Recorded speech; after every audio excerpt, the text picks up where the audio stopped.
So it looks like the Democratic Party is once again only Democratic in name alone. Let's check out some of this information we found out about how you have to spend all the money in the world in order for you to have a chance to win the Democratic primary election.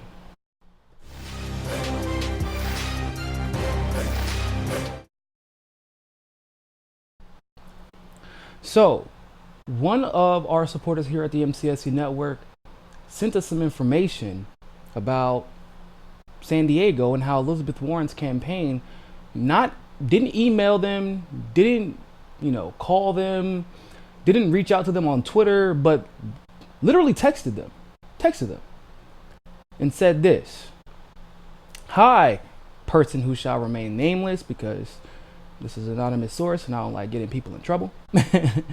It's Kirsten with the Warren campaign, or Warren for President campaign. Elizabeth Warren is coming to San Diego for a town hall tomorrow, Thursday, October the 3rd at 7 p.m. Can you make it?" So of course this person responded with, "How did you get my number?" And they asked if it was through ActBlue. Kirsten, doing her job, responded with, "We're texting registered voters who live in San Diego." That didn't really answer his question, but what it sounded like is you're literally texting everybody who's registered in San Diego. And you're not just texting people who have voluntarily given their numbers to you.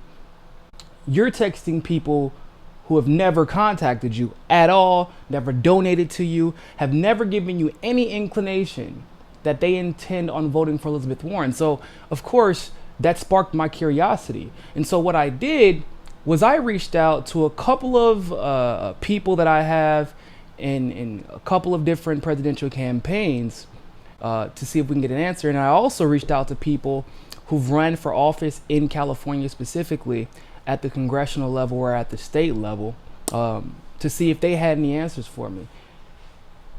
And unfortunately, it was exactly the answer I thought it was going to be. But the source is going to remain anonymous because they are still in the middle of campaign season and I don't want their job in jeopardy. So this source informed me that it was actually worse than what I thought it was. As a matter of fact, I'm going to read to you what this source told me. I asked them, I said, "Hey, is the Democratic Party just allowed to give people voter data, or like what's going on? How is this process? How is Elizabeth Warren's campaign getting all of the voter data for San Diego?" And they said, "Actually, you just buy it. You buy it from the Democratic Party." I was like, "What? That doesn't seem fair, because I imagine that's expensive. This is the Democrats, and Democrats are kind of broke. They're not bringing in big bucks like they usually do, because, well, the campaigns are burning through their money. The only ones who aren't absolutely just burning through their money are Bernie and Tulsi, because they're spending their money a little bit more wisely." So they said, "Yeah." Because I asked them if it's like not just tens of thousands, but this is probably hundreds of thousands of dollars, correct? They said yes. It's super expensive. And at the New Hampshire Democratic Convention, if you bought their voter file, you got 10 minutes to speak plus other perks. If you did not buy it, the only thing you got was 7 minutes to speak, and that's it. No other perks whatsoever. Now, mind you, this is the New Hampshire primary is already concluded, right? So we already know about that. But this is somebody who is part of a campaign it was in the campaign, or it was in an email from those respective state parties. So it's not like this isn't public, quote unquote, information. It's just that this is information that you could really only get if you're close to the top of the operations part of a presidential campaign. So if California, one of the most important states in the primary, is charging hundreds of thousands of dollars to get voter data, how is that a democracy? That sounds like an oligarchy to me, right? New Hampshire is literally demanding, hey, if you want to pay, you got to play. How is that democracy? That sounds to me like an oligarchy. How is the Democrats always say the number one thing that we're focused on is beating Donald Trump? How are you possibly putting yourself in the best position to beat Donald Trump when your decision seems to be predominantly based on what candidate can spend the most money? Which normally, Bernie is an exception, but normally this means taking candidates from the biggest donors, which means they're going to wane based off of what the donors want, not what the people want. And if you're running your campaign based solely off what the donors want, that means you're saying what they want you to say, not what the people want to hear. And if you're not saying what the people want to hear, well, you damn sure not going to be Donald Trump, because Donald Trump says whatever the hell the people want to hear, whatever he believes the people want to hear. He goes on Twitter, he takes his little assessment, and he's like, I don't even give a shit if I'm going to actually follow through on any of these promises. I'm just going to say whatever the people want to hear. So in other words, you're not sending the best candidate to beat Donald Trump into the general election. You're sending the candidate that you believe will who will spend the most money. Question: how much money did Hillary Clinton spend in 2016? 900 million, almost $1 billion. It was more than that. It was like 930, 940 million. So almost $1 billion, and got absolutely throttled in the general election. How much money did Kamala Harris raise in the first couple of quarters? A lot. How is that working out for her now? How much money has Joe Biden raised? A lot. How is that working out for her now? How much money did Hillary Clinton raise the Democratic Party in 2016? Because that was remember, they used the Hillary Clinton Victory Fund in Priorities USA to funnel money into state Democratic parties from Hillary's campaign, or from her super PACs that supported her campaign. And they just kept recycling the money. And in fact, Donna Brazile even said very, very clearly, the reason that they supported Hillary is because they thought that Hillary could raise them the money they needed. And the Democratic Party was going broke. This is not democracy. This is an oligarchy. This is exactly why we need publicly funded elections. Now, in some states, like Arizona, Connecticut, Hawaii, even Massachusetts, they have some public finance options. And it's at various levels of government, legislature, Supreme Court, governorship, or gubernatorial elections. But none of the states around this country use it 100%. None of us. And as far as representative democracies are concerned, we're kind of an outlier in that regard. Now, this is partially because of the Supreme Court case Buckley versus Vallejo, because it said that public financing being used shouldn't be mandated. That's what the case concluded. And it was like early 1900, like 1907 or something like that. And mind you, around this same time, Teddy Roosevelt came out and said, like, yo, if we don't have publicly financed elections, then we are basically leaving the decision of our democracy to whoever the largest donor is. And remember, this is the early 1900s, right past the Gilded Age, from with all the quote unquote robber barons who had already owned a disproportionate part of our economy, and because of that, a disproportionate portion of our government. So Teddy Roosevelt warned against this. Supreme Court heard it, but this is the Supreme Court and it does get political. And so they did not mandate publicly funded elections, despite the fact that big corporations, big business, big donors had more of a say than the average person. And we know now, of course, that back then there was not an even or equal opportunity to reach to the amount of wealth that a JP Morgan and Chase would have, that a Rockefeller would have, that a Vanderbilt would have.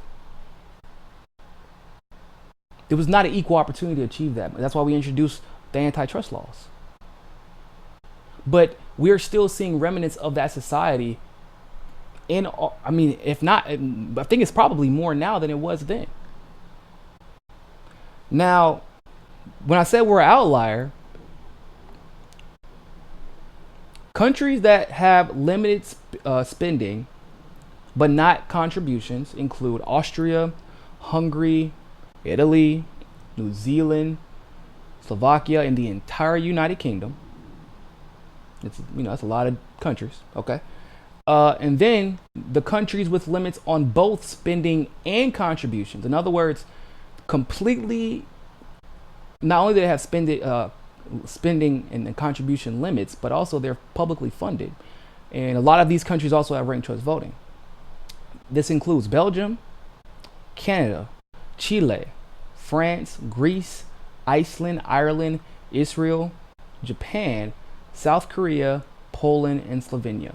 Now, if you notice, there are a lot of Central and Eastern European countries in here.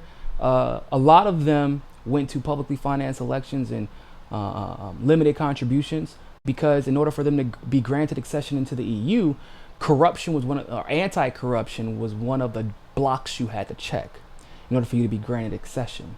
So a lot of these countries, so that it couldn't be left up to anybody's, inquisition, just said, you know what, we're going to limit it. So that way you can't say that our leadership had been determined by who funded elections. Okay? So all these, if you notice something, all these countries have one thing in common. And I could be mistaken on one or two of them, but almost all of them, including South Korea, have what? Universal health care. Japan has actually some of the best health care out there. I think they're ranked top 10. United Kingdom has great health care. All the countries in the United Kingdom. Italy even has what? 40% of your corporate board has to be part of your labor force. So all these countries, for their faults, have great advantages because they are more adherent to the will of the people and have found success, even amongst some failure. Once again, say what you want to about Israel as far as it's Israel, right? We know it's Israel. But I'm just talking about the utility as far as the people are concerned. They have some of the best healthcare. Not only do they have the best healthcare, but they have the damn near the best medicine in the world. Bruh, listen.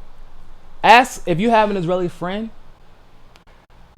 ask why they bring literally seemingly mountains of medicine back from home when they go to visit back to the States. You take a Motrin from America, take two, it might last you a couple hours. Take two Motrin from Israel, or it's two of that brand, not the brand, but that type of medication from Israel, lasting you the entire day. Take an Advil from America, a couple hours, 3 hours, 4 hours maybe. Take one from Israel. Why? And it's cheaper there. Why? Because Israel negotiates its drug prices like America should be doing. Once again, all functions of that government being beholden at a lot of levels. Once again, there's still corruption, but it's more beholden to the people at more levels than the money that is being spent at various levels. These are the facts. So we're literally moving in reverse right now. We're moving in reverse. 538 did an article where they said in 2016 was it? Let me make sure. It was 2016. from 2000 until 2016. 90% of all the House seats were determined by who spent the most money.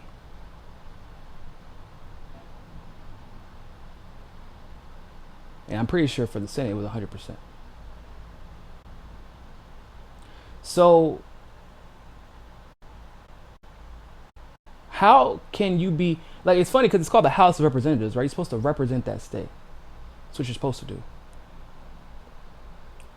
But if 90% of the money is spent by the person, or if 90% of the races were won by the person who spent the most money, how are you raising that money? Not everybody is an Ocasio-Cortez or even a Rashida Tlaib. Mind you, this is 2000 to 2016, so they hadn't even come into the picture yet. The only exception to this rule before that, they said it was 2010, and it was 86% of the top spenders won. Which is interesting because that's the Obama year, and so it's highly likely that if I'm not mistaken, that year the Democrats lost a bunch of seats because of the bailout. So we live in an oligarchy. There was a study done, I think it was by Harvard or Princeton, that proved it. We're regressing. We're not moving forward. Shout out to Move to Amend, by the way, who is trying to get big money out of politics. Shout out to Tulsi and the representatives who have actually pushed the Move to Amend legislation to be introduced in the House. We are still waiting for it to be introduced in the Senate. Bernie said he would introduce it. We're still waiting to get verification if he actually will. Tulsi's introducing anti-corruption legislation. I know a lot of people have talked about doing that. Don't know about everybody else. I can't confirm with them. I haven't contacted their campaign, but I did contact, I am in contact with Tulsi's campaign. So I know that she's introduced, but we need more people on board here. We do. Cannot stress enough how important this is. They're literally telling you, you cannot get the same talk time if you do not pay the same amount of money. What the hell? Is this what democracy looks like? Is this what democracy looks like? I don't know. You tell me. Leave a like and a comment. All right. Share the video. And hey, always remember, more than anything else, people, find your balance. Hey, don't forget to hit that subscribe button if you like that segment of Mikasa Sukasa. Also, you can help us upgrade the studio and take this show on the road to cover the on-the-ground politics that you love by clicking on that GoFundMe link in the description and donating literally anything. Anything helps. Also, you can follow us on Rockfin, on Twitter, and on Facebook as well. And hey, more than anything else, people, always remember, find your balance. Peace.